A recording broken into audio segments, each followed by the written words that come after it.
అబ్బో ఇక్కడ కేజీ చీరలు కొంటే అర కేజీ చీరలు ఫ్రీ అంట. మంగళ్య షాపింగ్ మాల్, కేజీల్లో సేల్, టన్నుల్లో ఆనందం. పార్లమెంటులో నేడు కీలక చర్చ జరగనుంది. పబ్లిక్ పరీక్షల నిరోధక సవరణ బిల్లుపై సుదీర్ఘంగా చర్చించనున్నారు. ఇక నిన్న కేంద్ర మంత్రి జితేంద్ర సింగ్ లోక్సభలో బిల్లును ప్రవేశపెట్టారు. విపక్షాల నినాదాల మధ్య బిల్లును ప్రవేశపెట్టగానే లోక్సభ వాయిదా పడింది. చర్చకు విపక్షాలు సహకరించాలని స్పీకర్ కోరారు. విద్యార్థుల భవిష్యత్తుతో ముడిపడి ఉన్న ఈ సున్నితమైన అంశంపై పార్లమెంటులో తమ వాదనలు వినిపించేందుకు ప్రతిపక్షాలు సైతం సిద్దమవుతున్నాయి. ఇవాళ ఈ బిల్లుపై 8 గంటల పాటు చర్చ సాగనుంది. దేశవ్యాప్తంగా పోటీ పరీక్షల్లో పేపర్ లీకేజీలు, అక్రమాలను అరికట్టేందుకు కేంద్ర ప్రభుత్వం తీసుకొచ్చిన ఈ బిల్లులో కఠిన జైలు శిక్షలతో పాటు భారీ జరిమానాలు పెంచాలని ప్రభుత్వం నిర్ణయించింది.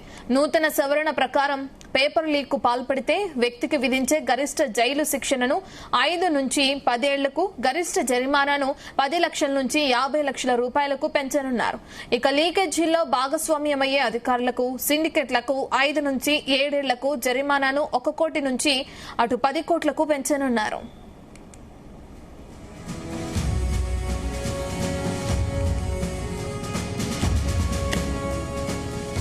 ఇక ఇప్పటికే ప్రధాని మోదీ సైతం కీలక ప్రకటనలు చేశారు. పేపర్ లీక్ తరహా కేసులను విచారించేందుకు ప్రత్యేక ఫాస్ట్ ట్రాక్ కోర్టులను ఏర్పాటు చేస్తున్నట్లు కేంద్రం ప్రకటించింది.